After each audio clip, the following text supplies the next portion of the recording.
Okay, this is a report for Porter, this lovely doggy here, Australian Shepherd. So, this is a message for the owner and some suggestions or ideas.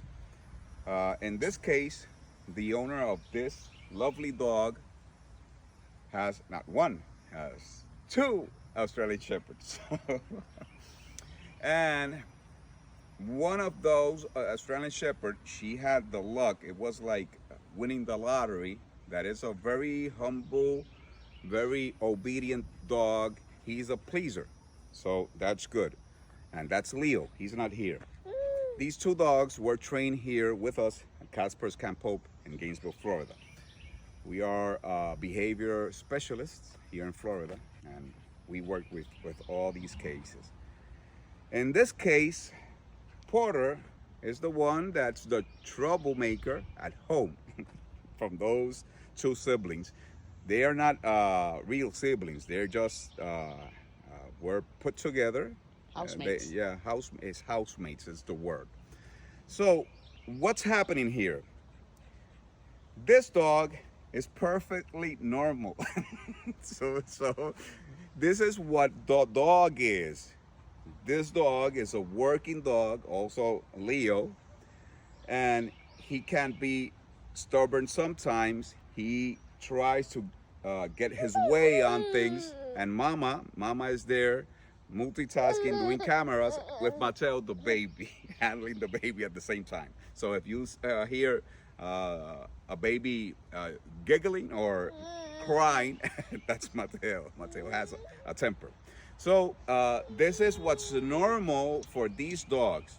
That's why you have to have high leadership with them. You cannot allow many things or be flexible. The word speaks for itself. It's obedience. So obedience is very important to understand that it's not do it however you want or whenever you want or do it if you want. No, you have to do it. So everything, and this is key, you ask this dog to do and he knows what to do because he knows his obedience. He's a very smart dog. So everything you ask him to do has to have a start and an ending. Let's say that I told him to go to his bed and he is very clear. It's very clear that I am firm with the rule. He has to stay on that bed until I go and release him. So that's the end of the exercise.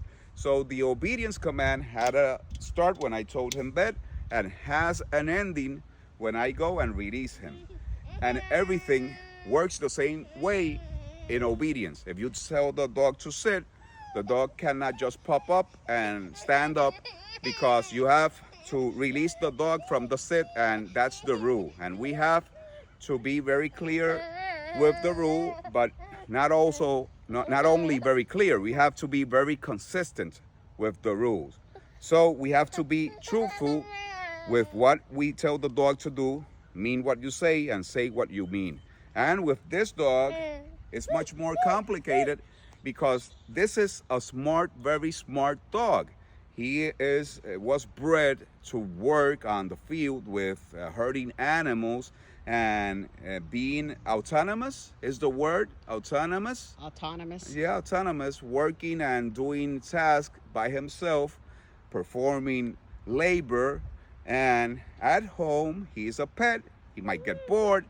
He is very smart, and that goes against us. Sometimes we think that the smarter the dog, the easier to train or to handle. Is the other way around, because the smarter the dog, the more the dog will try to get away with things, will try to manipulate, to do things that he will try to do it his way, not our way, and he's not a pleaser because he's a very smart dog. So we have to be very firm with the rules.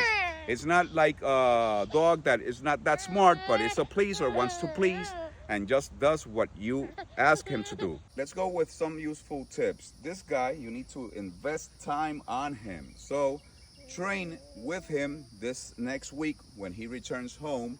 Put Leo in his crate and just train with this guy. Send him to his bed. Supervise. If he gets off, you scold him, put him back. So he understands that the rules are very clear, you're consistent, and you mean what you say. With repetition, he will give up and go to acceptance, and that's what you want. Walking, go for a walk with him. Do it only with him. Practice your skills and put some rules on the walk. Be very firm with those rules. Don't let him get away with things. So he understands that you mean it when you're working with him and you are very firm with your obedience. So it's having a trainer's mindset instead of an owner mindset. A trainer mindset that's not other thing that leadership, being his leader. With me, I've been here for a while. He's not tied to anything. He's just waiting there because he knows that I mean what I say. If he dares to move, I will put him back. So why try? Because it will not happen. And in his mind, he knows it will not happen. I won't let him get away with it. So he just stays there and accepts reality. And that's the reality he has to understand. Rory, one of our team members, is walking dogs around and he is there waiting. So it's very important to establish those rules, be very consistent, and have a leader's mindset, or be, instead of the dog's owner, his trainer. So you improve your relationship with the dog. And last but not least, there are also tools that you can use to get help handling difficult dogs. That in our trainer's world, he's not a difficult dog. He's just an Australian Shepherd. He's not the worst Australian Shepherd. We have worked with some very difficult Australian Shepherd.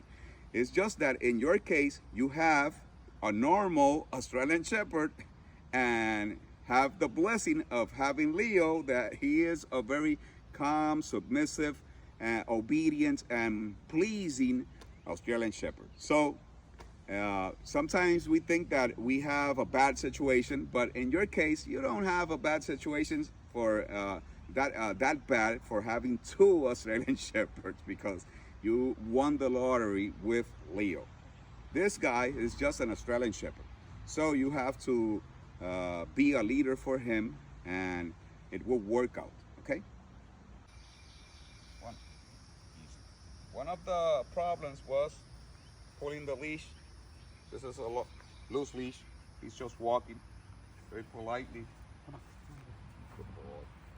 Good boy. Engaging. That's good. Good boy, buddy. Come on, stay with me. Right here. No leash. Okay. It's a skill. Walking a dog is a skill. Sit. You have to engage with him and improve your relationship.